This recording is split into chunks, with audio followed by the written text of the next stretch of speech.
I'm here at the Jimmy Russell Experience at Wild Turkey. They are going to release the 8-year-old Wild Turkey 101. So is this more fun than being on the road playing music? Can't go wrong with either one. I love this 8-year-old 101. I think this is going to be the best bang for your buck this whole year that's coming out. Only rule, can't light anything on fire. And now we drink whiskey. Wild Turkey 101 used to have an 8-year age statement on it.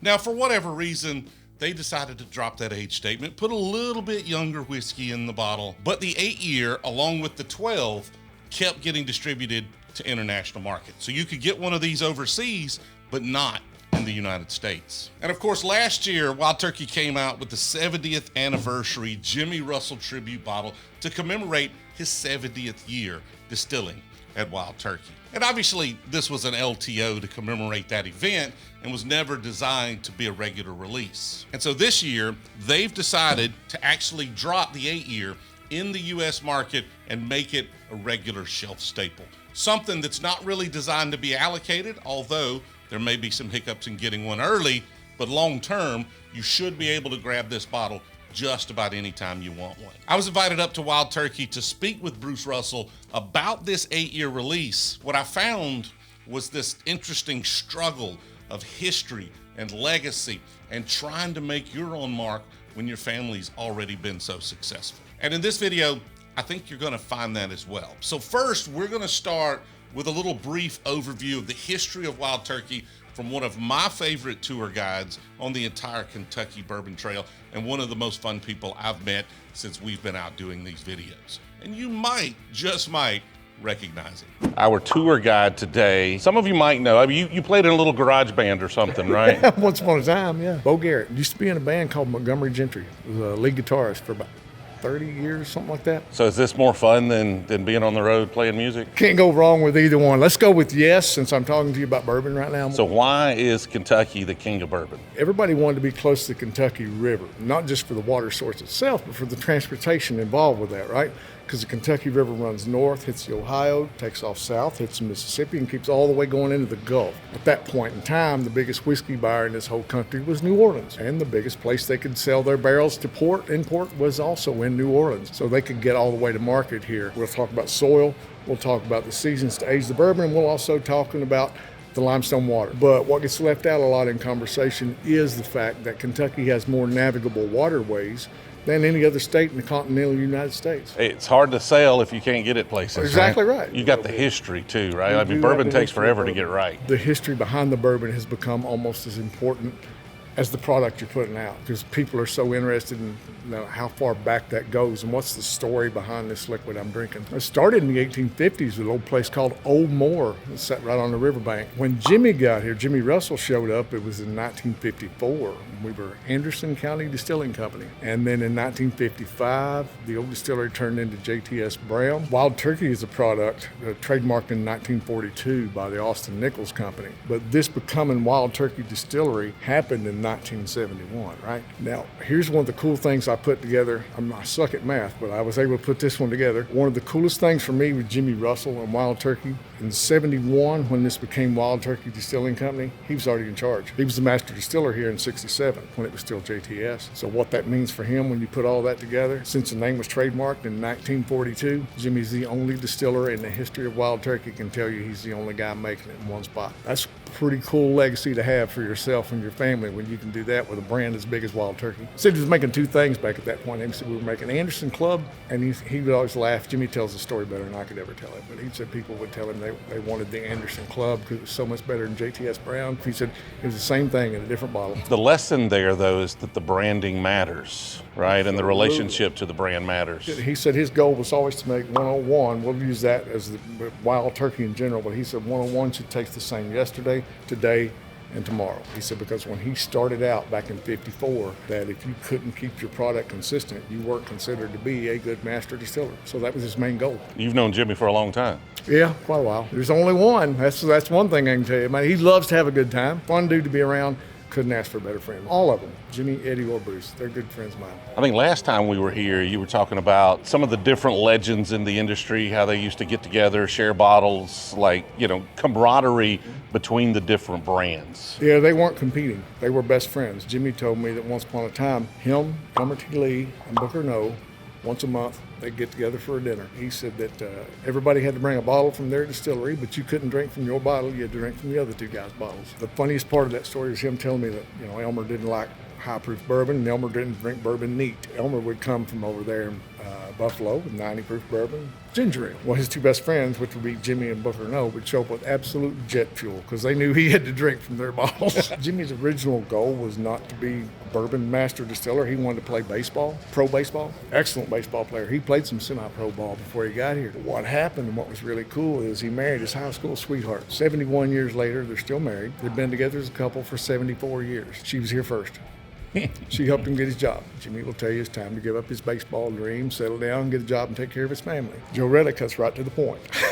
She said, we got married and I told him he was getting a job. And so lots of times you can find him here in the gift shop signing bottles, just hanging out at the front door. Absolutely. On his days off, like if it's a weekend, he'll still come in and hang out with us. Not only is he at the distillery every day of the week, but he's in here a lot. So come and see him. That's the thing there. Come see if you can catch him. There has been a distillery on this property since the 1850s. Now, that was called Old Moor. Now, Jimmy Russell, as of September the 10th last year, became the oldest and longest tenured master distiller on the planet. And that's over any spirit, not just whiskey. They put it in the still. Jimmy's been doing it longer than they have. And now November, right after that, he turned 90 years old, and he's still coming to work. If you all needed any proof Wild Turkey wasn't going to kill you, now you got it. Now, we've also got Eddie Russell here, the son, right? He's been here now for 43 years on his own. Now, what that means is, with Eddie and Jimmy here together, we have more combined experience making bourbon than anybody in the entire country. And as you guys well know now, we've got our next Russell already in the pipeline with Bruce Russell. We're doing something a little different today. Most people don't see it, but we're in the middle of making rye right now. So our fermentation room's full of rye whiskey. Looks like we did that for dramatic effect. Now filling that one up, I could smell it when we got close. Smells so good. Yeah. Now the corn we use, a number 2 dent corn. Number 2 dent corn is pretty simple why we want that. It's high in starches.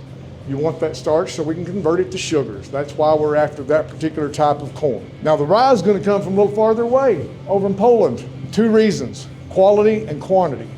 A lot of your rye growers in the States have figured out they can make a lot more money with soybeans, right? So you don't get as much rye. But there's another reason. One of the cool things, the way we're doing things here at Wild Turkey, is that we have never changed anything about what Jimmy started doing. For that reason, he said in 1954, when he got here, he'd never heard of a GMO and didn't know what one was. So we're not using GMOs because we haven't changed anything. That's why the rye is going to come from Poland. That's our flavor grain. If you like that spice, that's coming from the rye. Now, malted barley, it's going to come from Montana, already finished. All we're going to do is use it once it gets here, right? That's your catalyst, is your malted barley. That's going to turn those starches into those fermentable sugars. All right, so the yeast we're using here, proprietary strain of yeast, that is the only thing that's been working here longer than Jimmy Russell. I asked Jimmy how old our yeast strain was one day, and Jimmy told me, he said, I ain't got no idea. It was here when I got here. He's the last of these old distillers that can tell you he was trained by a pre-Prohibition master distiller. So some of the ways we make Wild Turkey date all the way back to before Prohibition. That old man's name was Bill Hughes, and Bill lived right across the road over here on the other side of the road. Now, the yeast that we have here, we do store the mother for that strain in several locations. That way, should anything go wrong here, we've got the backup we can go back to and keep making Wild Turkey with the same yeast strain. It's a whole lot safer now than it used to be. Jimmy Russell used to take the yeast home with him. He would store it in his freezer at his house. I kid you not, until they found out that's where he was storing it, and then their heads started exploding. They asked Jimmy, what are you thinking? What if something happened to your freezer at your house? What if your electric went out at your house? What are we supposed to do then? He had a backup. He said, don't worry about it. My brother's got one in his freezer too. Guess where his brother lived? Right across the street. If you've been to a lot of other distilleries, you've already seen what that mash looks like, right, when they're making bourbon. The biggest difference is that rye mash is a little darker. You'll see the difference in the color of it. It'll take us in the window of 3 days to finish fermentation. At that point in time, our mash will be somewhere in 10 to 12% alcohol at the end of fermentation. What we'll have. There it is. You're looking at the only still on the planet right now that makes any liquid that gets called Wild Turkey. This thing is 52 feet tall. It is solid copper, and it is 5 feet in diameter. When we pump the mash in, it'll go up toward the top, right? It has to work across a plate. There's a plate behind every one of those doors that we call a stripping plate. It's got to come across every one of those plates to get down to the bottom. The bottom of the still is constantly being hit with steam. The steam is what separates the alcohol as a vapor and sends it up. We refer to this a lot of times as a reflux still, right? If that doesn't make sense to you, wait till you get my age. When you start to deal with reflux, it'll make a lot more sense to you. When it's going up, the vapor is going up as a hot vapor. It's going to run into some of that cooler liquid coming down, right? That'll condense it, send some of it back down. So you wind up by the end of the top of the still here, you're getting the same effect of getting multiple distillations off of that one trip through the still. Comes off up at the top, we call that a low wine after we run it through a condenser and cool it back down. The thing about ours is going to be this.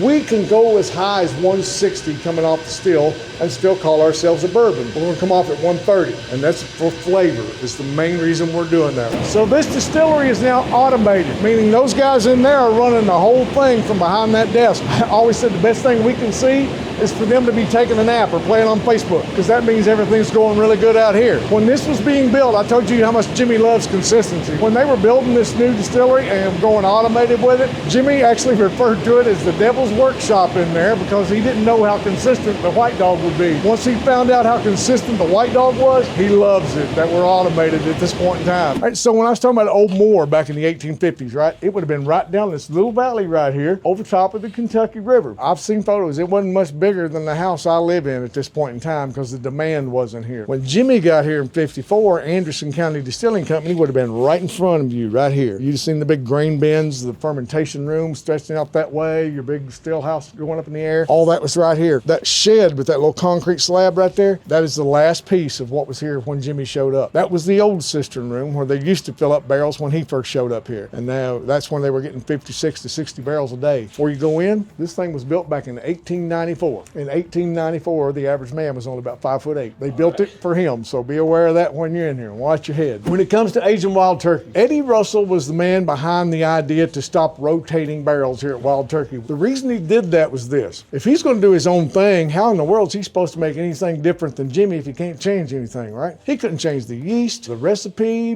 distillation proof, barrel entry proof. He couldn't change any of that. So how in the world is he supposed to do something different? He figured it out by using the warehouse. Don't rotate the barrels. By not doing that, you're going to get different flavor profiles at every part of your warehouse. Something else Jimmy taught me I didn't know about the bars on the windows. It's not the first and second floor that you have to worry about. It's from the ground to a certain height up on the side of the warehouse. Has nothing to do with how many floors, it's how far up. Didn't know that. I think actually somebody said too, the barrels won't survive from a higher fall, so like people won't still them and roll them out. Like it's not people getting in they're worried about, it's people getting the whiskey out. All right, so the distillery you just came out of, that thing can put out around 9 million gallons of 100 proof alcohol every year. That ain't enough anymore. So there's a second distillery getting built right there beside of it. I've been in Kentucky my whole life, and I never thought there'd ever be a point where you needed 18 million gallons out of one distillery, but that's where we're at with this bourbon thing right now. This is a very personal note for me, but my favorite part of the bourbon boom is that my buddy Jimmy is still here and gets to see what it was that he got started so long ago. That's my favorite part. Now, as this bottle right here suggests,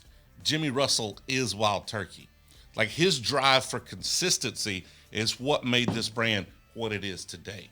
Eddie Russell comes along and he's trying to figure out, how can I make my impact on this family, on this business, without being able to change much of anything? And he found his impact in the maturation process. Stopping barrel rotations really allows the different areas of the rick houses and the different rick houses themselves to develop their own characteristics that you can then leverage to put out different profiles of whiskey. And that's where we get all of the Russell's Reserve stuff, which is less spicy, a little more well-rounded, and a little more ultra-aged than most of the turkey stuff we get here in the U.S. And then along comes Bruce Russell, the third generation, and he's trying to figure out how he's going to make his impact on this brand. And in this interview, I think we find out that this Wild Turkey 8 is just the tip of the iceberg on how he's going to accomplish just that. I'm Bruce Russell. I'm the Associate Master Blender here for the Wild Turkey Distilling Portfolio. I know a lot of people might say, it's real tough working with family. For me, it's awesome. I've always got along real well with my dad and my granddad, so I feel pretty lucky to get to work with my family, to be honest. I think the bourbon boom's been great. What it's done is it's allowed us and other,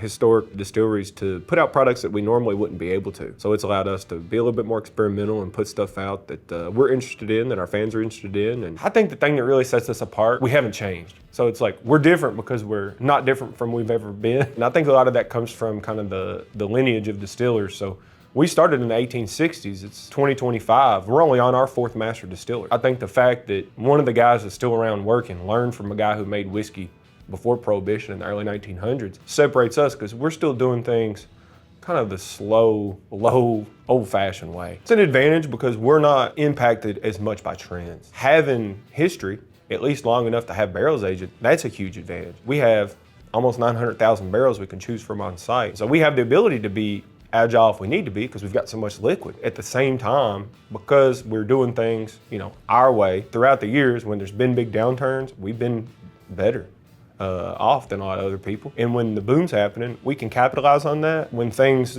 fluctuate or there's trends, I just don't think it impacts us as much as it does other folks. What's your favorite turkey product? In my heart of hearts, probably Rare Breed. That's what I grew up seeing on the family table. That's what I grew up seeing my granddad drink. Jimmy likes high proof, barrel proof whiskey, big, in your face, spicy. Dad likes more, he would call it like refined. He likes his edges rounded off. Jimmy likes some edges. You can tell by their styles. Jimmy's Mr. Rare Breed and Dad's 10-year-old Russells. I normally would agree as far as flavor profile with Jimmy. I like more aggressive, in your face, bold flavor, but I like a little bit more age. So I think when you start to see me be more involved in the whiskey maker process and the blending, and you're already starting to see it. The 15-year-old, high proof, big, in your face. This year's Master's Keep's gonna be like that. This year's Rickhouse is gonna be like that. I think you'll start to see a little bit higher proofs. I think you'll start to see some older age statements. It's gonna be capital W whiskey. I can tell you that it's gonna be the first Master's Keep that's a collaboration between me and Dad. I can't wait for people to kind of hear the story. That'll be coming out this fall. We've got the 8-year-old 101 coming out this year, which is huge for us. Another thing that I would like to do kind of in that vein, I'm a huge rye whiskey fan. For a long time, we bought our rye whiskey. We didn't make our own rye whiskey. We were buying it from Maryland and Pennsylvania, and I love those old Penco ryes, Michter's ryes essentially. And they used a little bit different of a recipe than we do. We only have 52% rye in our rye recipe, so we're like a barely rye. Obviously, I love our stuff now, but I'd love to fool around with a rye recipe that's a little bit higher. The reason why that's harder to do than other experiments I want to do is that's a completely different production going on. Rye's really tough on your equipment. If you're running a different recipe, you can't be running your normal recipe. So it's not something we've been able to do before, but hopefully with that new distillery, they'll let me play around with it a little bit more. I think people have this connotation in the United States because we see so much of the 12 and the 8. We were making a ton of it forever.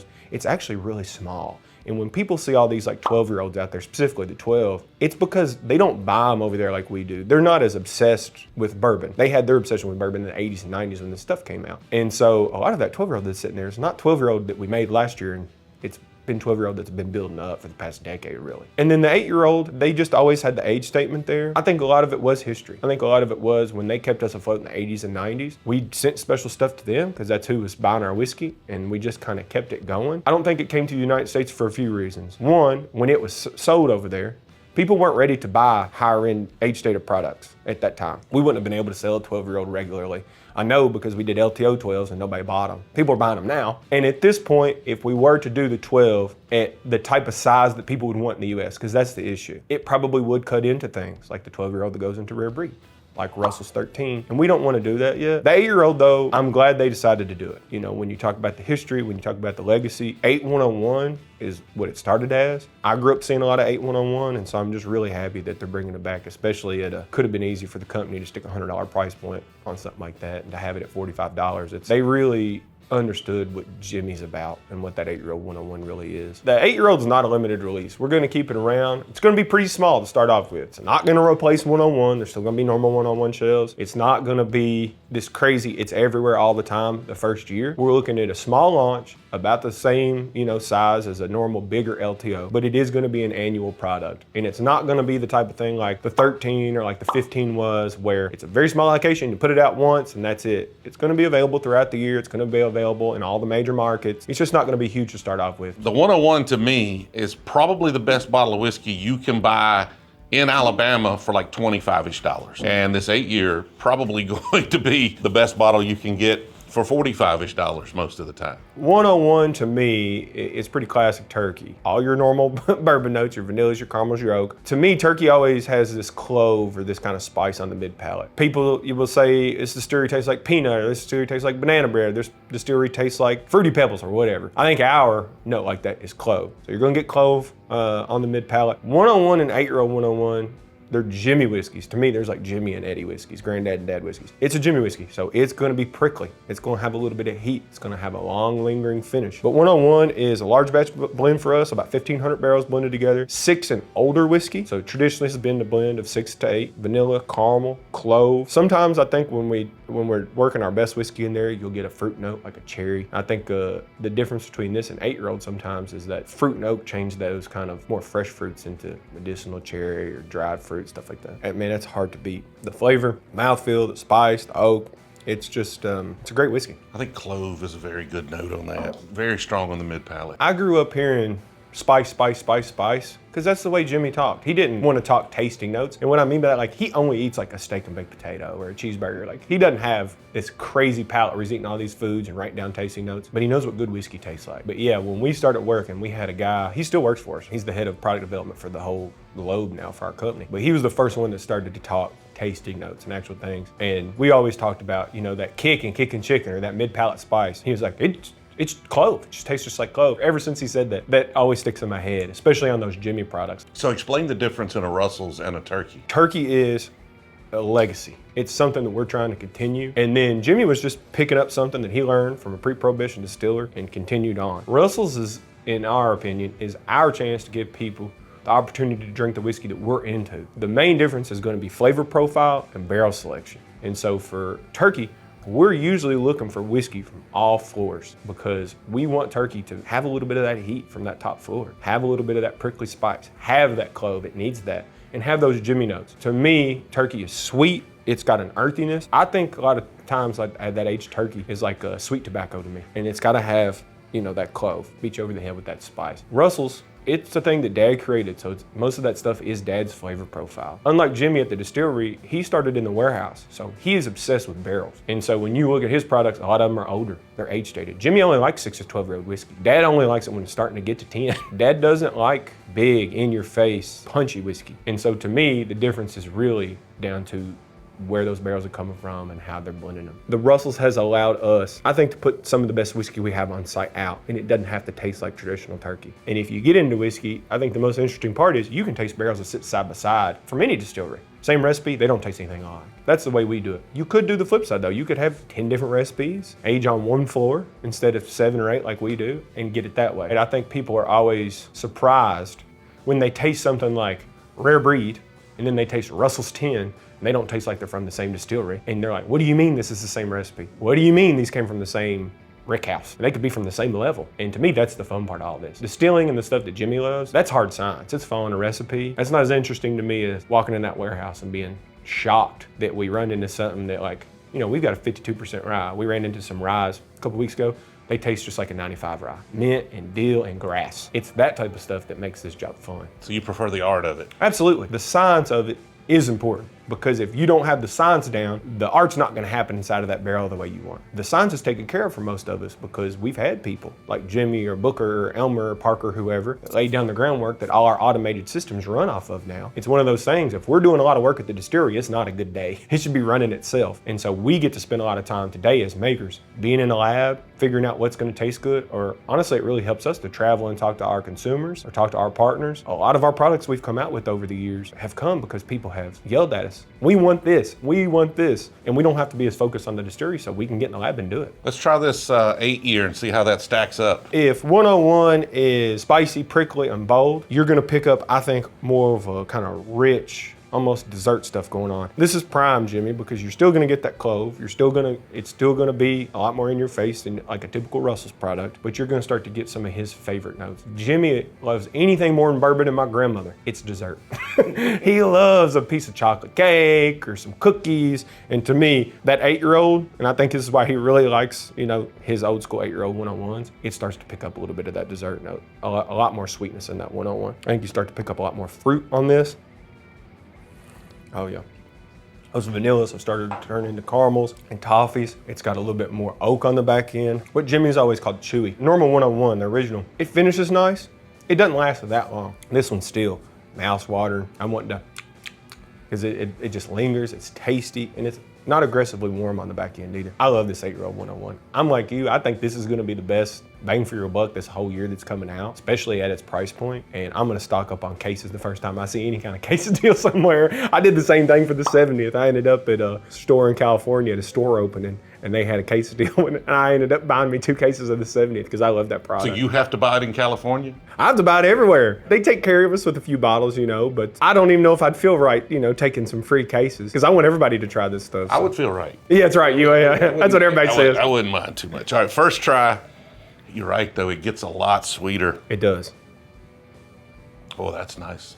I think I like that better than the 70th. It's very different than the 70th because I think the 70th is like the normal 101 on steroids. All the notes in 101 but ratcheted up to 11. Where this 8-year-old, it gets richer and darker and sweeter. A lot more fruit. Yes. This is closer, like headed more in the direction of the 12s. Yes. Right, flavor profile, like obviously not quite as robust as the 12-year, but much more in the flavor profile of the export 12s I've had. Did these barrels come from a particular place? Kinda. We're a little bit more selective on the 8-year-old. They're not always coming from all the floors like 101. So these are normally going to be middle and higher floors. It used to be like we would say, well, it all come from Tyrone. Let's be honest, we're all Wild Turkey fans, hopefully, and we all know what Camp Nelson is. I don't know if there's going to be a part of my career where we're not using some barrels of Camp Nelson to prop up liquid because the stuff over there is so good. With that sweetness, with those fruit notes, and especially with that dessert, that's Camp Nelson. We knew with 8-year-old 101, we wanted to be a turkey product, so a lot of the liquid is from Tyrone, but if we sprinkle in a little bit of that Camp Nelson, I think we get the best of both worlds. If you're a turkey fan, especially if you are a turkey nerd, the next handful of years, it's gonna be a good time for us. And I think people are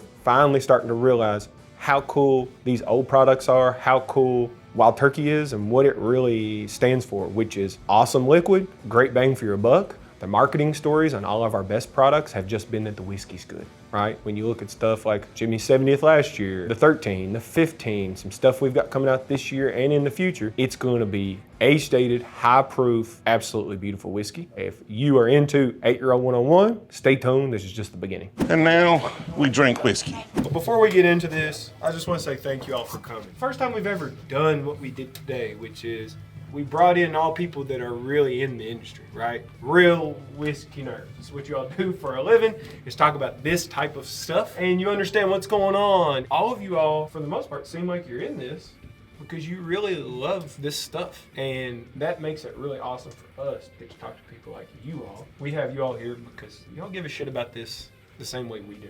And that makes us real special. And I want to say thank you all, because without folks like you all, we would not be where we are today. I know that because some of y'all are drinkers and you actually buy a lot of the product and drink it. I appreciate that. We wouldn't be able to do things like the Private Barrel program, like the limited editions, like bringing 8-year-old 101 back, any of that stuff, if it wasn't for the people that are in your communities. And you all help foster those type of people. You all help bring people in because they watch your videos or they listen to your podcasts or they read your articles and they think it's cool. And that means the world to us, so we appreciate you. Do we want to have a Tyrone M or a Camp Nelson E? Tyrone M. Yeah, where's Brian Elvis? All right, what's your review right here? It's turkey. Turkey-licious. How's that for an excellent? I think that was a very non-descriptive review. Yeah. I mean, it's straight out of the barrel. It's not a bad time. Spicy in a good way. You don't like bourbon, though.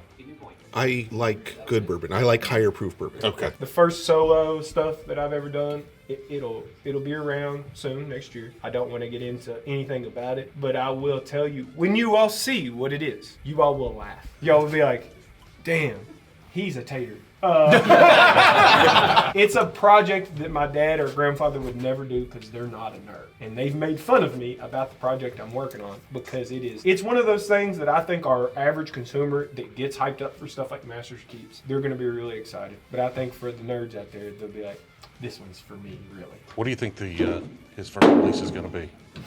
Yeah, I want it to be a rye. I really want it to be a rye. I'm thinking What we're going to try Hazmat 15. Hazmat 15? Yeah. I know. Random fun barrels that they have in this warehouse is wild. Because even Bruce, like the last time we were here, like we went down like one of the rows. He was like, why are these here? Huh? For us to drink. Let's go through them. Hopefully you see what I mean when I say the interesting story was not this 8-year turkey release. The interesting story is, how is Bruce Russell going to make an impact on this brand. And it's pretty obvious that he's a whiskey nerd like we are. He likes the high proof. He likes the odd flavors. He likes the uniqueness of special blends and special releases. And so I think this blend and his impact on it with a little more of the fruit forward sweetness is just the beginning of what he's going to be able to accomplish. He's already working on a Master's Keep blend with his father Eddie, and he's working on his first individual project. Where Jimmy built consistency and Eddie took it to another level as far as maturation, I think Bruce Russell is going to make Wild Turkey an exciting brand for us whiskey enthusiasts moving forward. I appreciate y'all watching all the way to the end. Let me know your thoughts on this video. Hit me with a hashtag bottle kill down in the comments. We'll see y'all in the next one.